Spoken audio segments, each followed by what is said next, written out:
hoe ilaina tokoa sa tsy ilaina zany zavatra izany. Raha tsy hivoko kely ny sondage politique tany amin'ny 1936 tany rehefa nanomboka nisy tany États-Unis dia nanaraka ny firenena sasany 1938 zao tany France ohatra dia efa manomboka miditra ao anatin'ny fomba fiainan'ny firenena mihitsy zany ny sondage politique. Tiako marihana fa ny sondage politique dia tsy indicateur ray akory ny ao anatiny, tsy hoe iza no lany eo, tsy izay ihany ny ao anatiny eo, fa ny sondage politique opinion publique zany dia misy indicateur be dia be ao anatiny ao. Ireo indicateur ireo dia manao izay olona mampiasa azy anapa-kevitra amin'ny zavatra ho tanterahany. Tsy miolona fotsiny zany amin'ilay hoe iza no lany eo, iza no vidin'ny olona anankiray, fa inona koa no mampiasa sainan'ny olona, inona ny zavatra angatahan'ny olona, inona ny zavatra tatiavin'ny olona ho an'ny firenena anankiray. Zay zany ny sondage politique izay tokony atao sy natao ihany koa moa tamin'ity indray mitoraka ity. Tsy hisy araka izany ny famoahana ity valina sondage ity mialoha ny fividianana. Araka izany dia mezaka miaro tena mafy moa ny FES ny amin'ny tokony amoana nyzay sondage izay isika eto Madagasikara, nefa raha malala fa mbola tsy manana sy tsy miomana amin'ny sain'ny malagasy ny fiatrehana n'ilay ataontsika hoe sondage. Raha ny zava-misy eto Madagasikara dia lasa paikady politique sy lasa fomba entina andebrebena ny sain'ny bahoaka amin'ny fanaovana sondage, fa misy ihany koa ny tetika izay hitondrana ny fironana ny sain'ny mpanara-baovao ny amin'ny tsy maintsy anaiky nytony sondage itony. Raha ny lalana misy eto Madagasikara nefa dia manjara ny fanaovana izany sondage izany zany ao anatin'izao akatoko ny fifidianana zay ny Republique ny Madagasikara izao. Mety hiteraka olana eo amin'ny samy vahoaka sy ny samy candidat ihany koa ny fanatanterahana nyity sondage ity. Araka izany dia tokony ny latsabato izay ho ataon'ny vahoaka ihany no ahafahana mamaritra izay candidat ho mpandresy na ny candidat favori ao anatin'izao fifidianana ho filohan'ny Republique ny Madagasikara izao. Nanao ny fanadidina Anjamina no Menjanary sy Mamirina Razafitsoarana. Lasa tao fitaovana politika eto Madagasikara amin'izao fotoana izao ny fanaovana sondage. Tsy azo atokisana ihany koa izy io na miandana na tsy amin'ny candidat raha ny zava-misy nojerena. Matetika mantsy dia natao izy ireny mba hanohanana na hampisongadinana olona manokana, na ihany koa fitaovana entina hananganana ady rehefa mivoaka ny valim-pifidianana raha ny tsikaritra. Tsy voatery hitovy amin'ny valin'ny sondage mantsy ny valin'izay fifidianana izay, no ity farany izay miankina be indrindra amin'ny latsabato ataon'ny mpifidy rehefa tonga ny fotoana tokony hanaovana izany. Ankoatra izay, raha amin'izao vanim-potoana misy atsika izao dia raisina ho fanakotana ihany koa ny famoahana ireny sondage ireny, noho izay tsy ny olom-pirenena manerina ny nosy no anaovana azy. Ho an'ireo mpanao politika, misy amin'izy ireo no mandray ny sondage ho fanambaniana ny safidin'ny olona mba handrebrebena ny sain'ny mpifidy, na ihany koa paikady vaovao natao andemetsaina ny candidat. Tranga mety iseho mantsy ny fanomezana tontanisam-bony ho an'ny candidat iray mba hahatonga azy atoko-tena ka tsy ho rototra amin'ny fampelezan-kevitra intsony. Sondage moa zany araka ny parti ny zava-misy ran'izao tontolo zao, raha tena atao akitsikoa izy vao, raha tena olona hoe ahoana moa zany tenenantsika azy, raha instantané izy fa tsy calculer le sondage dia tsisy maharatsy azy. Fa raha ohatra zavatra ny programmena hoe vondron'olona efa fantatra ny tendance no nanontaniana dia zay no mampetaka ny lafiratsiny. Fa ny lafitsarany aminay zany dia misy handinihanay hoe aiza ho aiza ny lesoka inona ny point fort sy ny point faible ilay sondage. Ny anay miaraka amin'ny candidat Pasteur Mayol dia positive anay daholo ny zavatra rehetra misy amin'ity tany ity. Fa misy namana mety tsy azaka an'izany araka ny tenenina teo zay ny lafiratsiny hoe mety manimba ny opinion publique le izy, mety hampalahelo ny candidat sasany le izy, raha ohatra ka 0% ny an'ny sasany, raha ohatra ka 1% ny an'ny sasany dia ny sasany fa misy miteny hoe 50%. Si possible raha ohatra ka amin'io candidat 36 io izany 50% zany na izahay izy mahasaha miteny an'izany, si possible amin'ny premier tour de vita zany raha tsy hoe zavatra halatra be vava sy tsy kombakomba be vava no hanaovana azy. miantso ny rehetra moa ity taleny ifampelezakevitry ny candidat Mayol Dieudonné ity mba samy mailo sy tsy ho taitra amin'ireny karazana sondage ireny. Tsy tokony voarebirebin'ireny sondage ireny ihany koa ny vahoaka. Tsy misy afa-tsy ny latsabaty ihany mantsy no ahafahana mandrefy ny tanjaky ny candidat iray. Mbola sarotra ihany koa ny hino azy ireny raha ny eto Madagasikara manokana no resainy. Ny vahoaka raha teo efa mahay mifidy amin'izao fa tsy sodokan'ny fizarana zavatra sy ny hetsika na fampisehoana maimaimpona atolotry ny candidat mandritra ny fotoanany fampelezakevitra. Araka izany dia niteraka adevitra be mihitsy moa ity resaka hoe sondage izay atao amin'izao fifidianana izao ity niteraka fanon-kevitra ihany koa ao amin'ireo mpisehatra politika maro samihafa ao amin'ny Toto Alphonse Sebikamba ao anatin'ny antoko leader fanilo dia nanamafy mazava androany fa fanakorontanana saim-bahoaka ny famoahana sondage amina tanjaky ny candidat iray amin'izao fifidianana ho filohan'ny Republikan'ny Madagasikara izao. Tsy findra teo ihany koa ny fepetra izay ahafahana manatanteraka ny sondage satria dia saika eto andrenivohitra fotsiny no manatanteraka ny sondage ireo mpanao izany raha ny fanazavana izay noentiny ity mpisehatra politika ity. Ankoatran'izay dia anao mafisiny ihany koa tsy ny latsabaty ihany no ahafahantsika zany mandrefy ny tanjaka ny candidat eto Madagasikara. Andeha hoaratsika ny fanazavany Toto Alphonse teo micro-ny Jeny Tasoalalaina sary ny Rivo Rakotondriny. Amin'ilay sondage ankehitriny aloha zany dia hitako tsy mety satria efa ohatrany manamboatra ny opinion publique sady hoe iranona ny tena mazaka olona raha mijery amin'ny télé isan'andro isan'andro dia midika zany fa iranona no tokony ho lany.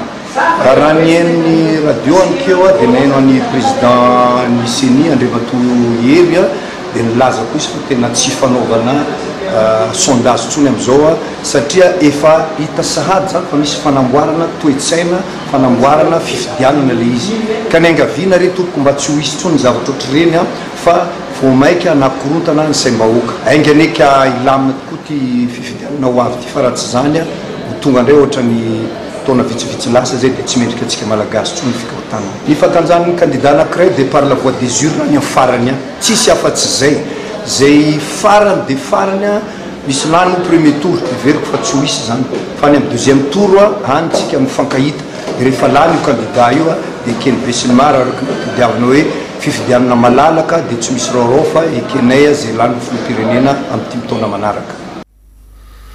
Izay zany ny hevitry Toto Alphonse fa manoloana izay sondage izay ihany dia nanambara ny mpikambana ao anatin'ny komity mpanohana fa ny lasa dokam-barotra ho ana candidat ny fanaovana an'izany sondage izany.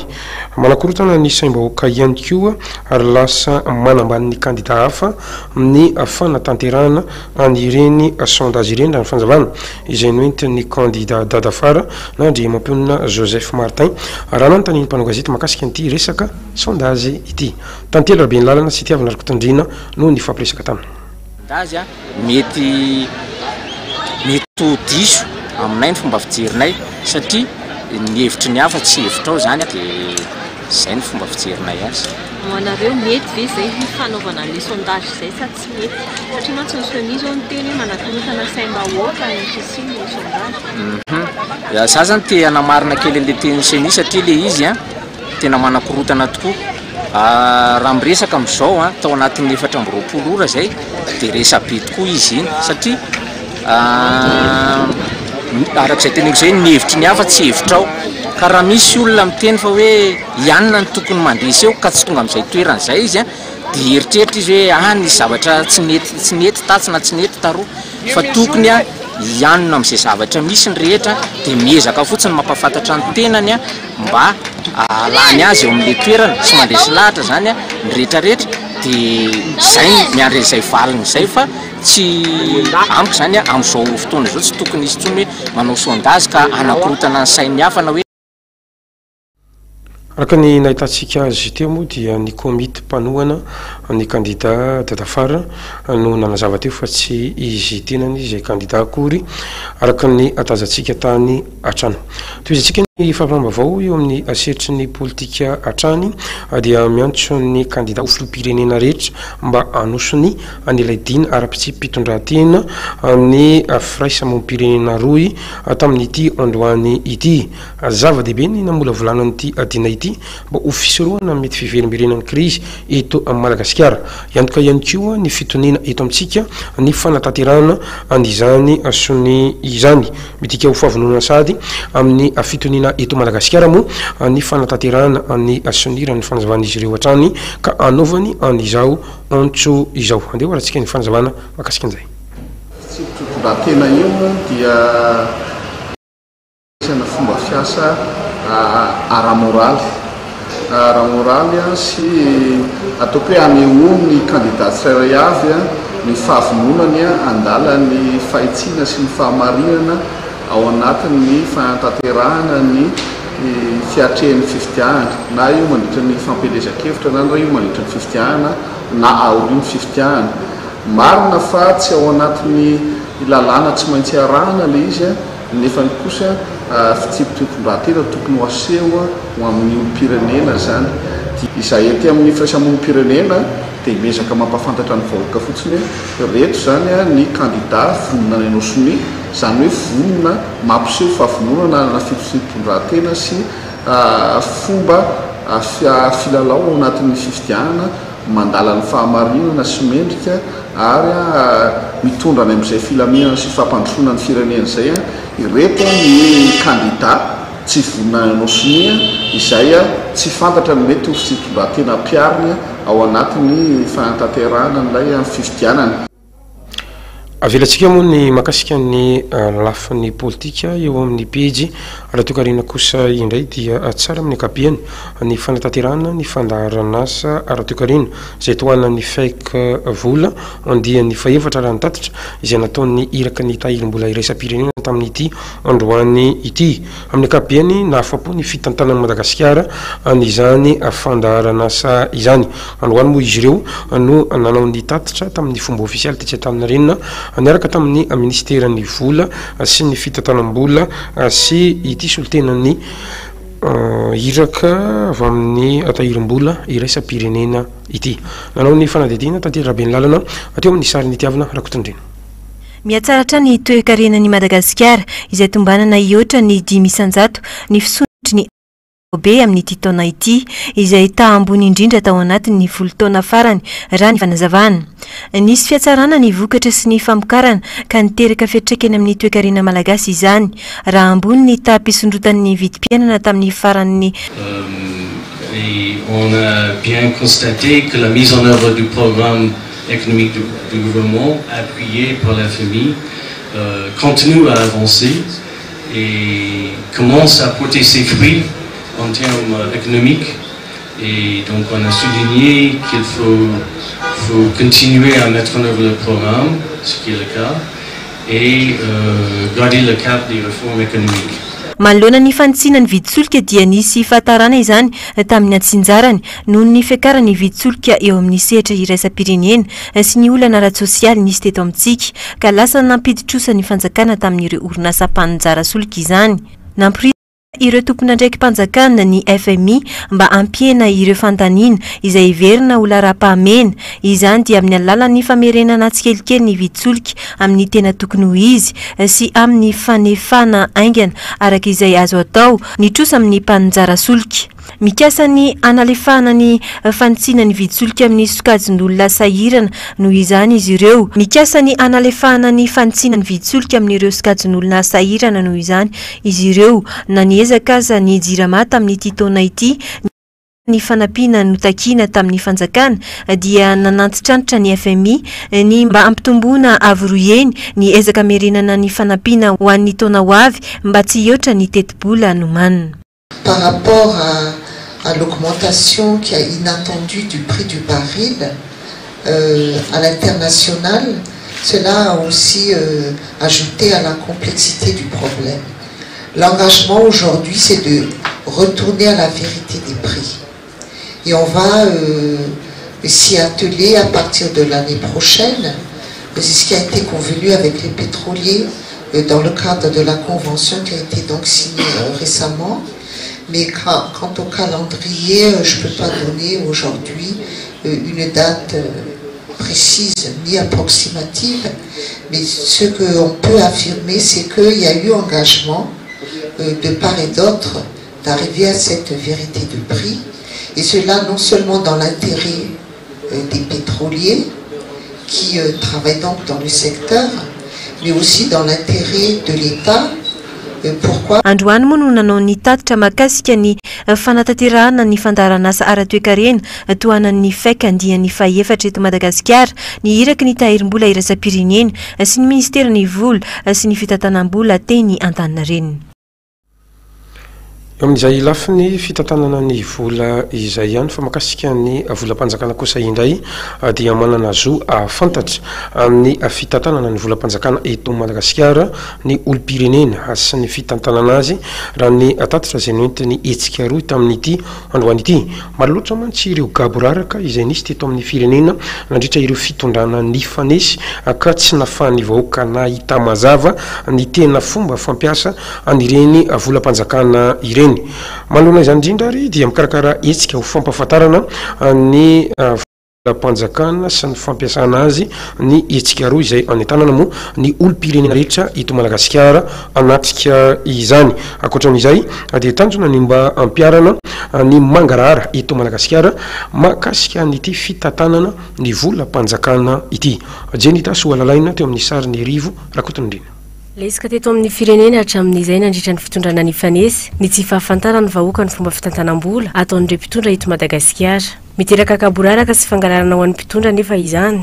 Mitoraka izany ny fitakian'ny firaisamon'om-pirenena ny fitamperin'andraikitra sy ny mangarahara avy amin'ny tompon'andraikitra isan-tsokajina. Zon'olo-pirenena rahateo ny mitaky ny mangarahara amin'ny fomba fitantanana ny volam-panjakana. Ministera 10 izay misahana sosalim-bahoaka no voakasika amin'izany dia ny ministeran'ny fampianarana, fahasalamana, filaminam-bahoaka sy ny ministeran'ny teti-bola ary ny fitantanam-bolam-panjakana. Ifarimbona iarahanao tatitra arak'izany ireto ministera ireto ao anatin'ny hetsika izay karakarain'ny firaisamon'om-pirenena. Tanjona amin'izany ny mba hifandrify amin'ny filan'ny vahoaka ao anatin'ny volavola teti-bolam-panjakana izay ho ampiasaina amin'ny taona 2024 sy 2025. Atako hoe zava-dehibe ilay hoe mangarahara na ny fisian'ny mangarahara eo amin'ny resaka fitantanam-bolam-panjakana. Hatramin'izay zany dia ohatrany hoe tompotrano nono foana ny vahoaka zany tsy mahalala an'izay fandehan'ny zavatra rehetrarehetra nefa tadio fa ao anatin'ny zoan'ny olo-pirenena zany ny mahalala an'izay sy ny mitaky an'izay mangarahara amin'ny fomba fitantanana ny volam-panjakana izay. Ny fandehan'izy io rapitra zany dia anao tatitra zany izy ireo fa etsy an-daniny koa zany ny vahoaka sy ny fahasamon'om-pirenena izay miatrika eo zany dia afaka tsara mihitsy ametraka fanontaniana, afaka misy adihevitra zany, misy adihevitra azo atao tsara zany. Afaka mandray anjara mivantana ny vahoaka amin'ny fotoana io amin'ny alalan'ny fametrahana fanontaniana sy fanomezana tolo-kevitra amin'ny filan'ny vahoaka. Ho raisina avy hatrany ny tolo-kevitra ary omena ny tompon'andraikitra ny tolo-kevitra avy amin'ny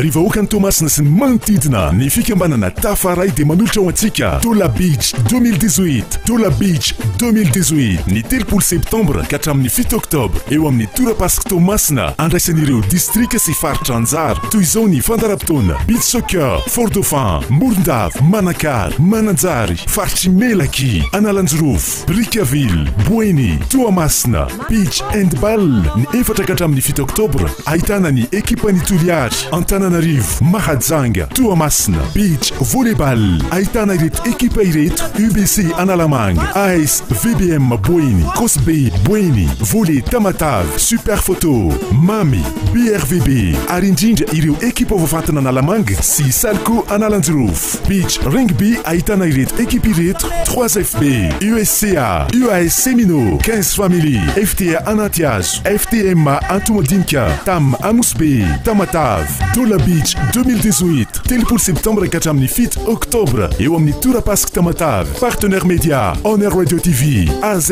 Radio Télé, Radio Télé Nakay Mahajanga, sponsor officiel SPAT, SMMC. Ny vola rehetra azo amin'izany dia atolotra ho an'ny hôpital Ben Tomasina ividianana matelas, fikambanana Tafaray, aza mitsipadony lakantany. Tongava maro. Gnos Event manolotra ho anao.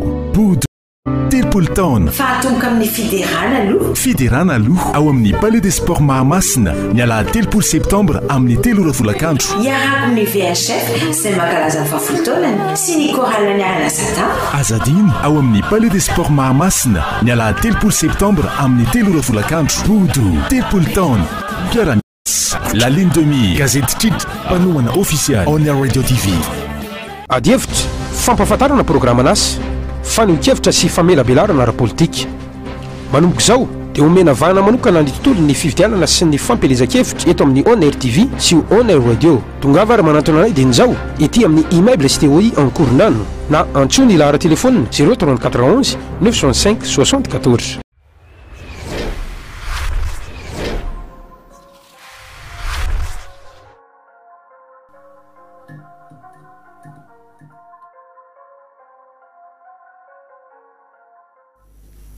Raha zany dia miantso atsika candidat na pombana candidat sy mpanohana an'ireny candidat ireny amin'izao akatoko ny fampelezan-kevitra izao mba tsy salasala anantona ny fahitalavitra on air TV sy nonjapeo on air radio ety Korondrano mahakasika ny ireny famelabelara-kevitra eo ihany koa ny fisehoana sy fampahafantarana ny programa nasa ireny fa dia misokatra ho antsika candidat rehetra amin'ny onjapeo sy ny fahitalavitra on air. Toizantsika ny fampalambavao ao amin'ity alina ity dia tokony omena lanja bebe kokoa ny sehatry ny fiompiana sy ny fambolena eto Madagasikara saika misehatry amin'izay lafin'izay avokoa mantsy ny akamaroan'ny vahoaka malagasy eto amintsika any amin'ny toerana miala kely renivohitra nefa ny tokony ampivoarana sy ampivelarana ny sehatry ny fiompiana sy ny fambolena raha ny fantatra raha zany zany dia mbola mitoetra ny etsika izay fanentanana ny olona hiala eto an-tanan-dehibe ka ifindra amin'ny ambanivohitra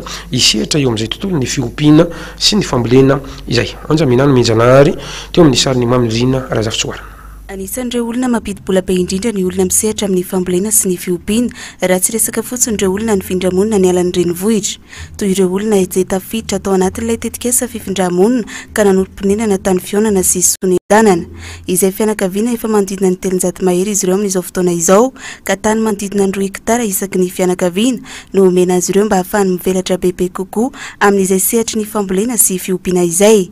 Tsy izay ihany fa misy ihany koa ny fampiofanana omena ireto olona ireto ao anatin'izay fampiovarana ny fambolena sy ny fiompiana izay. Tena efa miampitombo be mihitsy izy aloha taorian'ilay fanatsarana zany sy fampivoarana indrindra ny fanolorana iny ofra rehetrarehetra dia tena efa mezakazaka be toa tanana fotsiny ara zany azo tenenana azy. Tsy izay ihany fa mezaka misintona trano ireo mpandraraha ampiasa vola amin'ny toerana tahaka itony ny fikambanana mikarakara ity fifindramonina miala ny renivohitra ity. Efa manomboka mantsy amin'izao fotoana izao ny fantarina ny tetikasa sy ny fanatsarana ny toerana izay honena ny ponina. Ny any amin'ny fambolena sy ny fiompiana no tena ahafahantsika mivoaka aingana amin'ity ataontsika hoe fahatrany ity ka ny raha ataontsika hoe fahavalontsika dia mifahatrany dia ny tany izay misy eto amintsika sy ny fitaovam-pamokarana ny hoe fitaovam-piadiana hoe tsika miady amin'izany fahatrana izany ka zay zany nahatonga anahy tsy misalasala 10 minitra ihany any kivy. Itoy amin'ny faritra maro samihafa moa ity tetikasa ity mba tsy vangongonan'ny olona eto an-drenivohitra sy ho fanampiana ny fanjakana amin'ny fanomezana asa ny malagasy. Eo amin'ny pejin'ny fahasalamana kosa indray dia tafatsangana moa zany ny sata mifehy amin'ny ministeran'ny fahasalamam-bahoaka sy ireo hôpitaly tsy miankina eto Madagasikara. Miisa 900 moa ny hôpitaly tsy miankina eto amintsika amin'izao fotoana izao raha ny antotanisa izay navoaka ny ministeran'ny fahasalamam-bahoaka. Misiraka izany ny atrikasa izay fanamafisana amin'ny fiara-miasa eo amin'ny rotonta ary miara-miasa amin'ireo mobinantoka tanjona ao anatin'izao etsika izao moa ny anomezana tolotra tsara kokoa eo amin'izay sehatry ny fahasalamana izay. Nanao ny fanadidina Clara Rahomanantsoa teo amin'ny sariny afitralany. Zava-dehibe sady manandanja amin'ny fiainana ny fahasalamana noho izany indrindra nanangana ny atrikasa ny fikambanan'ny hôpitaly tsy miankina sy ny Shop Plus mba hisi ny fiara-miasa eo amin'izy ireo sy ny ministera ny fahasalamana. Izay nanangana indrindra ny sata mifehy azy ireo maly hoe tolotra fahasalamana ho an'ny daholobe ijeren'izy ireo ny zony marary ary koa ampahafantarana ny olona manantona ny hôpitaly ny andraikiny eo anivon'ny hôpitaly idirany sy ny marary-tsabony. ny fisian'ny fiara-miasa eo amin'izy ireo moa dia ilaina mba ahafana mampandroso ny fitsaboana ho amin'ny tsaratsara kokoa. Eo ihany koa ny ahafana mampitovy sy manatsara ny fitsaboana na eo amin'ny hopitaly tsy miankina na eo amin'ny hopitaly mpanjakana. Ny mpiara-miombonantoka izay miara-miasa ministera fahasalamana moa fampandrosoana ny sehatra tsy miankina dia ny SOPS plus avy eo amin'ny SAID izay manohana miara-miasa ihany koa izany amin'ny resaka fampandrosoana ny fahasalamana ny vahoaka malagasy fa ny sehatra tsy miankina ny tena tohanany dia izy zany ny anisan'ny miaraka amin'ny ministera zany atao amin'ity atrikasy ity fa marobe ihany koa ny zavatra efa nananohanany ministera ny fahasalamana hatramin'izay. Ny tao anatin'ilay sata zany dia mifanomezan-danja ny hopitaly tsy miankina eto Madagasikara ataontsika zany le ataontsika amin'ny teny frantsay reconnaissance zany le fanekena zany fa misy ry zareo dia inona ny andraikitra ny andrendry zareo zany ao anatin'ity fitsaboana ity. Eo amin'ny fanomezana tolotra fitsaboana izay misy kalitao izay takatry ny olona rehetra zany ataontsika accessible ary nefa mandritra ny fotoana maritra eto Madagasikara. Ahoana ny ahafahana manome an'ilay tolotra fitsaboana izay zakan'ny daholobe satria aza adiny fa ao anatin'ilay ataontsika système de santé io rehefa ametraka an'ilay tolotra fahasalamana ho an'ny daholobe dia tafiditra daholo zany na ny hopitaly ny sehatra miankina fanjakana zany sehatra mpanjakana na ny sehatra tsy miankina. Ankoatr'izay moa tafatsangana tamin'ity atrikasa ity ihany koa ny filoha mitantana ny fikambanan'ny hopitaly tsy miankina saingy mbola andrasana kosa ny fanolorana azy amin'ny fomba ofisialy. Efa afaka misehatra eo amin'ny tontolon'ny asa an-dranomasina ihany koa ny vehivavy amin'izao fotoana izao fa tsy natokana ho an'ny lehilahy irery. Izany indrindra moa no antom-pisian'ny fikambanam-behivavy meza izay fikambanam-behivavy misehatra eo amin'ny tontolon'ny asan'ny ranomasina. Niopana bebe kokoa indrindra moa tamin'ny fivoriana andian'ny fasivy izay nataony ireto vehivavy ireto vehivavy avy amin'ny firenena 17 izay misehatra eo amin'izay tontolon'ny ranomasina izay. Vehivavy 17 avy aty amin'ny afatry Afrika Atsimo sy Atsinanana dia saika mpikambana avokoa ao anatin'izany fikambanam-behivavy miasa amin'ny tontolon'ny ranomasina izany. Ankoatran'izay dia afantatra ihany koa fa aharitra mandritra amin'ny andro vitsivitsy moa ity hetsika ity izany hoe androany hatramin'ny zoma ao avy zao totsaina eny Antaninarenina. Tantery Raben'ny lalana teo amin'ny sary nitiavana Rakotondrena. Firenena 420 no mpikambana ao anatin'ny OMEZA tanjon'ny fikambanana ny ampiroborobo sy anosika ny vehivavy ho pitarika eo amin'ny sehatry ny ranomasina 10 ny malagasy mandray anjara ary 520 avy any ivelany. Fanofanana ireo vehivavy no kendrena amin'izao fivoriana izao.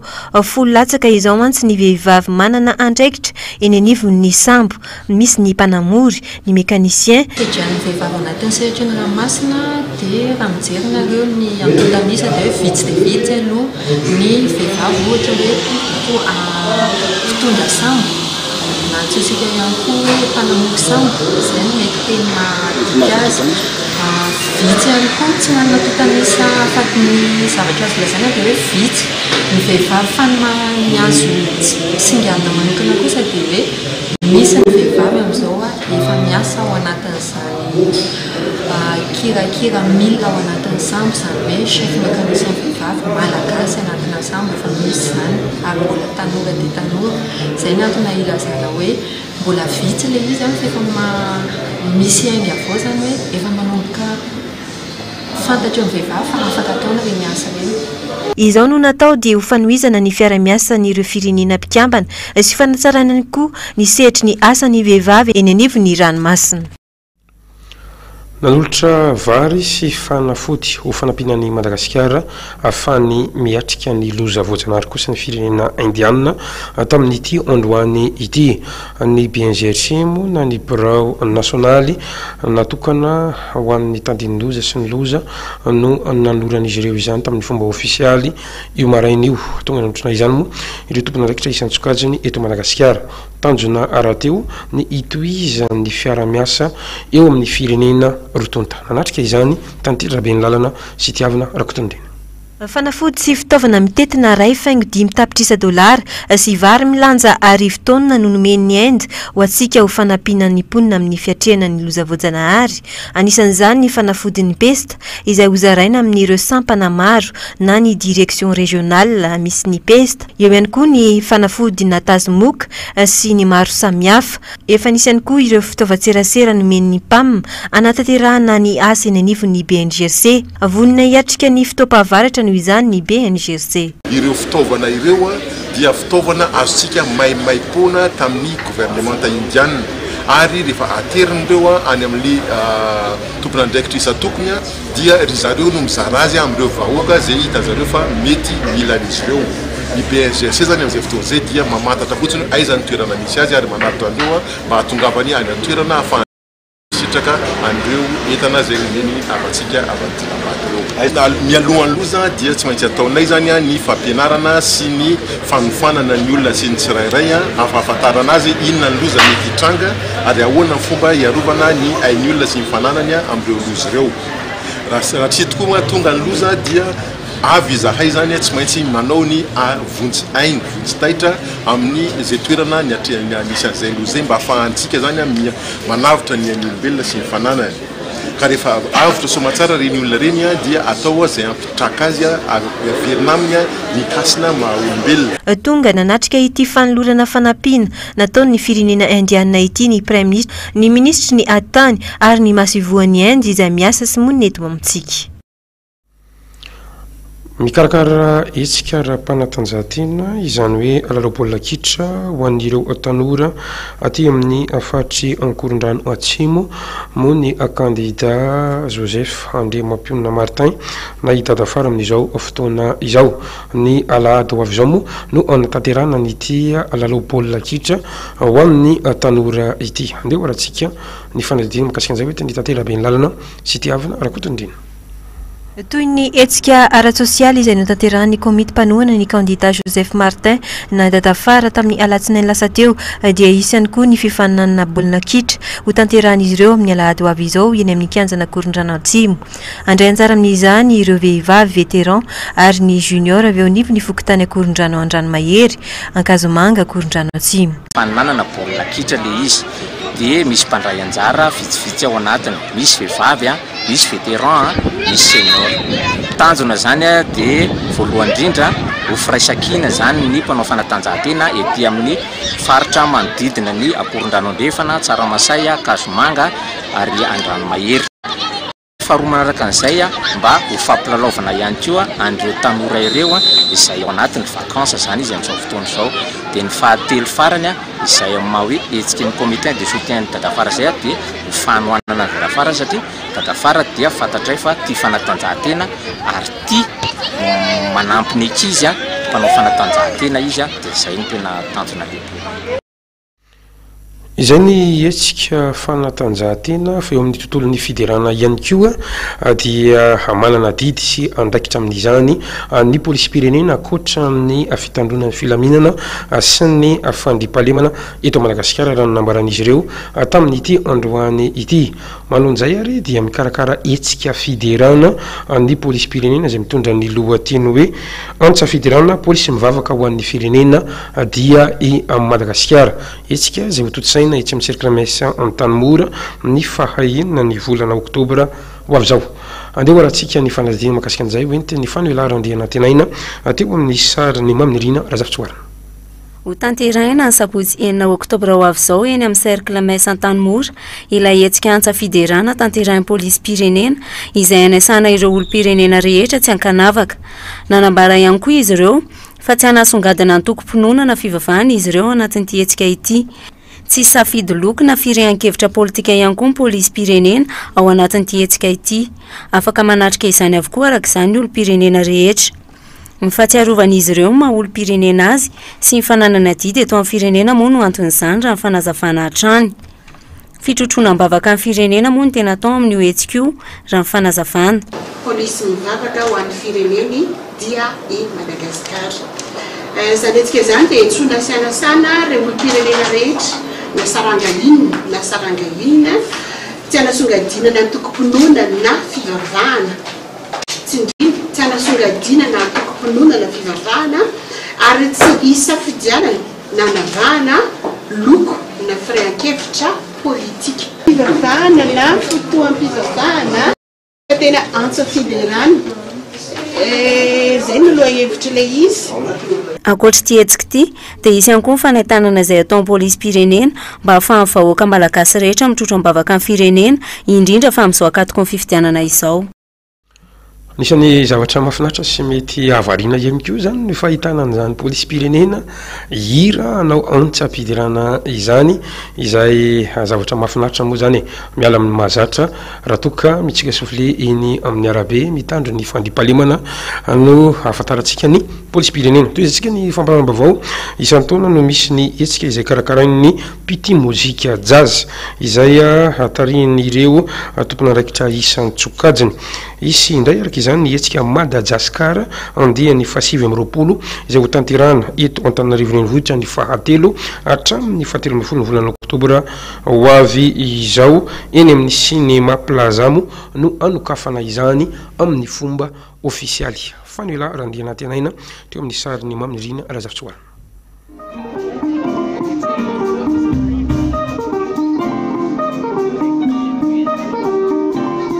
Anomboka ny 3 oktobra indray ny andiany fahasivy amby roapolo amin'ny festival Madagasikara ary aratra tapa-bolana izany ao amin'ny Ciné Plaza Ampefilo no anokafana amin'ny fomba ofisialy TCO ity manomboka amin'ny 7 sasany ariva. 5 ireo mpanakanto vahiny andray anjara mandritry ny hetsika rehetra ary maherin'ny 10 kosa ireo avy eto an-toerana ka hifangaroan'ny mpanakanto sy ireo mpitendry efa matihanana tanteraka. Ny 10 oktobra kosa ny tanterahina eny amin'ny Universiténa Antananarivo ny valandresaka izay ataon'ireo mpikarakara ampahafantarana misimisy kokoa amin'ireo mpianatra mikasika ny kolontsaina misy eo amin'ny zavakanto. Ny 12 oktobra no amaranana izany eny amin'ny gymnase Gouvernement Masina ka izy ny seho izay arahana amin'ireo mpanakanto vahiny sy malagasy. Raha tsy ahivina kely ny tantara dia ny volana oktobra 7 no ny antombohan'ny hetsika Madagasikara voalohany ka ireo fikambanana mpity mozika jazz ny namorona izany tao amin'ny Alliance Française Antananarivo. Nanomboka teo ny nankalazaina isan-taona izany ary izao tonga amin'ny andiany fahasivy amby roapolo izao. Firenena efa maherin'ny 5 amby roapolo nefa nandray anjara tamin'ity hetsika ity, arivo maherin'ny seho efa nitanterahina ary maherin'ny 300 ihany koa ireo vahiny efa nasaina.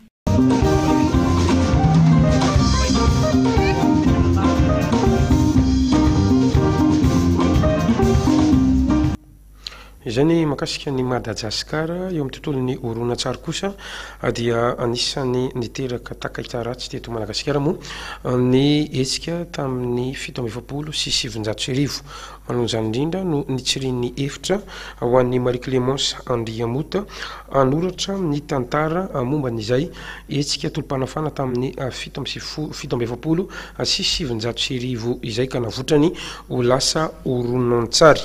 Mandritra ny 10 taona moa izy no nanao ny fanadihadiana makasika an'izay tolom-panafana ny taona 7 sy 700 izay. Nisy ihany koa moa ny fiarahamiasany tamin'ireo mpanakanto hafa Salamandre Fofa Rabe Arvelo izay nampiseho tamin'ny alalan'ny sary hosodoko amin'ny tantara nandritra ity tolom-panafana ity. Dia ho rahantsika ny fanadihadiana makasika an'izay hoentiny Clara Raholo Manantsoa teo amin'ny sariny afitrarany. Nitrangana tantara tsy maty vonoina ho an'ny malagasy ny tamin'ny volana martsa 7 ny korontana sy tabataba izay niteradoza tanteraka. Mitoetra tsy mety voakosika eto amin'ny firenena malagasy ny olatra navela ny fanafiana nataon'ny frantsay tamin'ireny fotoana ireny. Raha tsy ahivina dia toby miaramila iray to Moramanga no nisy nanafika ka ny atombon'ny ady sisa vorivory eranosy. Tsara ny mampafantatra sy mampatsiahy izany amin'ny taranaka ka izany indrindra no antony nahatonga Marie Clémence Andriamota Paes nandrafitra ity tantara ity horonan-tsary. Il y a eu plus de 5 ans de recherche. J'ai commencé à travailler sur le film après en 2011. Le désir et la volonté du film, le désir de film a été provoqué par l'exposition Portrait d'insurgés de Pierre-Oven et Rahman. J'ai vu cette exposition au Cloître des Billettes en 2011 et je me suis dit mais comment ça se fait que je ne sais rien de tout ça et qu'il faudrait... et j'ai donc commencé à rencontrer les historiens, donc un certain nombre, Françoise Maison, Jean-François Gatti, Éric Jennings, Farah Razona, ils me connaissent tous, tous les historiens qui ont travaillé ou qui travaillent encore sur l'insurrection de Didi Natilel. Toerana maro teto Madagasikara no efa nanaparitahana ity horonan-tsary mihetsika ity raha ny fanazavany. Tany Fianarantsoa no atomboany izany ary nitety faritra maro samihafa ka izao farana ny eto Antananarivo izao. Nosafidian'ny mpanoratra manokana i Madagasikara no izy tantara nisy teto an-toerana. Saingy ankoatra ny Madagasikara dia ho aparitaka amin'ny firenena maro koa izy ity mba ho fampahafantarana ny aina malagasy nandritra izany fanafian'ny frantsay malagasy izany. Hitanareo fa ny fampisehoana manomboka ao Fianarantsoa dia avy eo any Toliara dia avy eo any Ambositra izay vao Antananarivo. Ny antony moa misy antony maro zareo Fianarantsoa tany mipetraka tam'Ambohiakely ary tany koa dadabenay mipetraka any tany Fianarantsoa tany ao koa Pierre-Romaine ary ao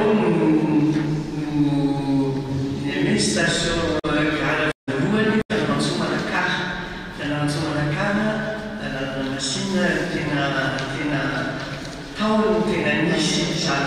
Hitataratra tamin'ity hetsika ity moa ny fahaiza-manao ny malagasy eo amin'ny sehatra ny asa tanana araka izao hitantsika amin'ny sary izao.